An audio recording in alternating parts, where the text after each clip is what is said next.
بسم الله الرحمن الرحيم.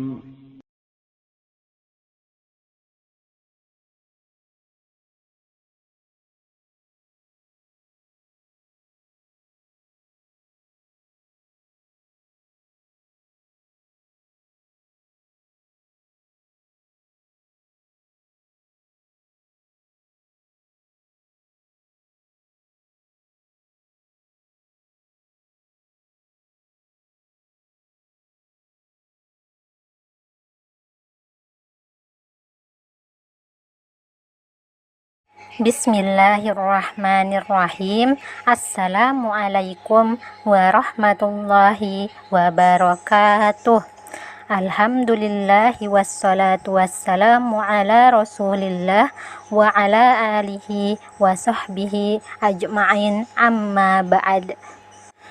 Kaifahalukum? Semoga ananda semua dalam keadaan sehat dan semoga Allah memberikan semangat dan kemudahan dalam menuntut ilmu. Amin. Anak-anak, sebelum belajar, mari berdoa dulu ya.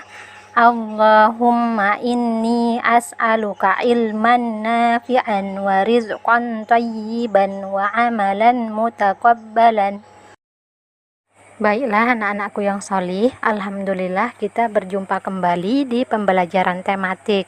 Insya Allah hari ini kita akan lanjut mempelajari tema 4, subtema 3, membiasakan hidup bersih dan sehat di tempat bermain pada pembelajaran 3. Adapun materi yang akan kita pelajari hari ini yaitu yang pertama, membuat kerajinan dari tanah liat, yang kedua, bangun ruang prisma, dan yang terakhir, membersihkan tempat yang kumuh dan becek. Ana dan teman-teman mendapat tugas dari Bu Mira. Mereka mendapat tugas membuat kerajinan. Mereka membuat kerajinan dari tanah liat. Banyak benda yang dapat dibuat dari tanah liat. Benda apa sajakah yang dibuat dari tanah liat? Amati gambar-gambar berikut dengan saksama. Nah, adapun benda-benda yang dapat dibuat dari tanah liat yaitu diantaranya teko, gelas, celengan, vas bunga, dan masih banyak lagi benda-benda yang terbuat dari tanah liat. Apa sajakah bahan dan alat yang diperlukan dalam membuat kerajinan dari tanah liat? Perhatikanlah gambar-gambar berikut dengan saksama. Bahan dan alat yang diperlukan yaitu tanah liat, alas dari triplex atau papan kayu, cetakan, dan air, sehingga menjadi sebuah vas bunga yang berbentuk prisma. Cara atau langkah-langkah untuk membuat kerajinan dari tanah liat adalah sebagai berikut. Yang pertama, siapkan tanah liat dan air secukupnya. Yang kedua, siapkan triplex atau papan kayu sebagai alas. Yang ketiga, siapkan gambar rancangan atau model. Yang keempat, tempatkan tanah liat di atas triplex atau papan kayu sedikit demi sedikit. Yang kelima, pijat-pijat bahan hingga mendekati bentuk yang diinginkan. Selanjutnya, tambahkan bahan jika kurang. Sebaliknya, kurangi bahan jika berlebihan. Yang ketujuh, sempurnakan bentuk dengan alat bantu. Nah, yang terakhir, berikan sentuhan akhir dengan pembentukan detail dan dihaluskan. Nah, itu merupakan cara atau langkah-langkah untuk membuat kerajinan dari tanah liat. Selanjutnya, kita akan mengamati bentuk bangun datar prisma. Ana dan teman-teman telah selesai membuat kerajinan dari tanah liat. Ana membuat vas bunga. Vas bunga Ana berbentuk seperti gambar di samping. Nah, vas bunga itu membentuk bangun ruang. Bangun ruang seperti gambar di samping disebut prisma. Coba perhatikan gambar prisma di samping. Prisma di samping alasnya berbentuk segitiga. Prisma yang alasnya berupa segitiga disebut dengan prisma segitiga. Dapatkah kalian menunjukkan ruas-ruas garis pada prisma tersebut? Nah, pada prisma segitiga tersebut terdapat ruas-ruas garis, yaitu AB, BC, AC, DE, EF, DF, AD, BE, dan CF. Prisma adalah bangun ruang 3 dimensi yang dibatasi oleh alas dan tutup. Bentuk prisma bukan hanya prisma segitiga saja, akan tetapi ada prisma segi empat. Nah, kenapa disebut prisma segi empat? Karena alas dan tutupnya memiliki 4 sisi atau bentuk segi empat. Ada prisma segi 5 dan ada prisma segi 6. Nah, sekarang kita akan menunjukkan ruas-ruas garis pada bangun ruang. Yang pertama yaitu bangun ruang prisma segitiga. Nah, prisma segitiga ini memiliki ruas-ruas garis yaitu AB, BC, AC, DE, EF, DF, AD, BE, dan CF. Nah, yang kedua ada 5 segitiga. Bangun ruang 5 segitiga memiliki ruas-ruas garis yaitu AB, BC, AC, AD, BD, dan CD. Nah, yang ketiga ada 5 segi 4.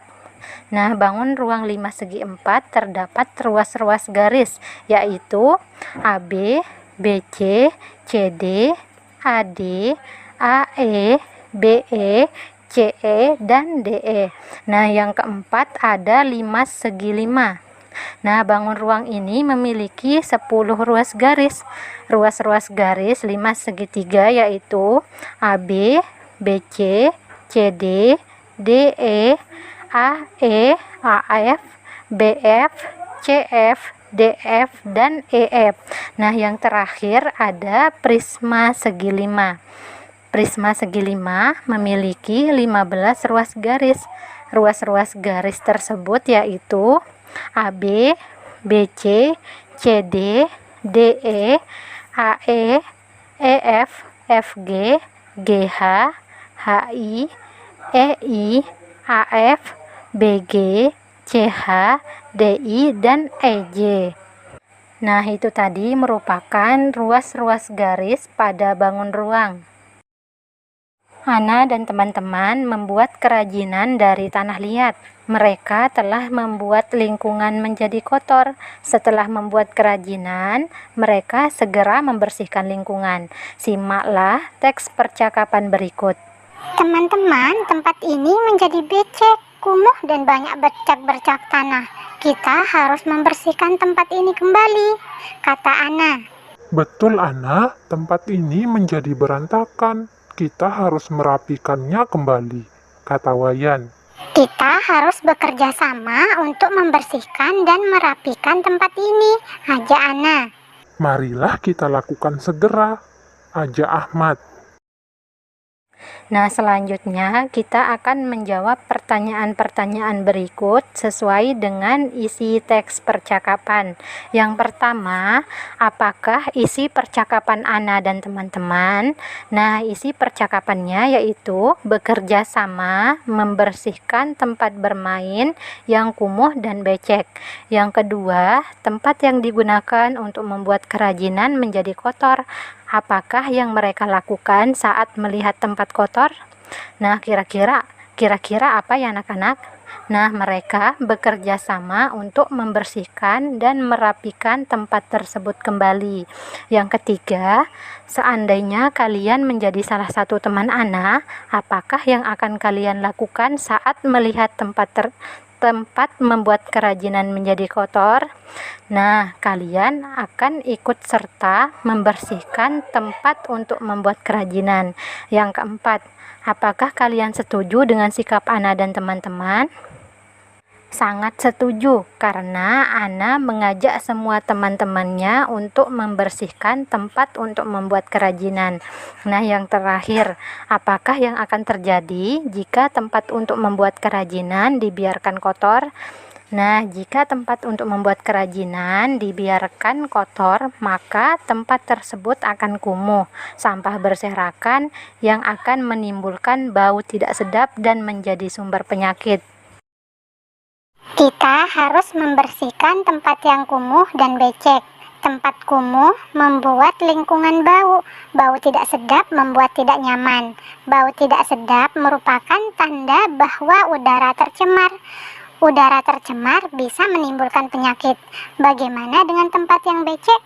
Nah, tempat yang becek banyak mengandung air. Tempat itu dapat membahayakan diri karena licin. Jika kurang hati-hati, kita bisa terpeleset dan jatuh. Jika jatuh, kepala bisa terbentur di lantai. Oleh karena itu, kita harus menjaga keselamatan diri dengan cara menjaga kebersihan agar tidak kumuh dan becek.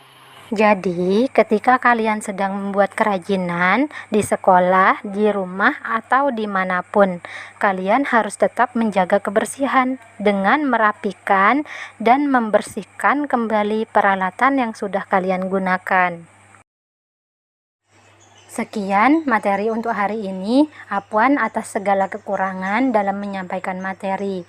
Marilah kita tutup pembelajaran dengan membaca doa kafaratul majelis. Subhanakallahumma wa bihamdika asyhadu an la ilaha illa anta astaghfiruka wa atubu ilaik. Jazakumullahu khairan wa barakallahu fikum. Wassalamualaikum warahmatullahi wabarakatuh.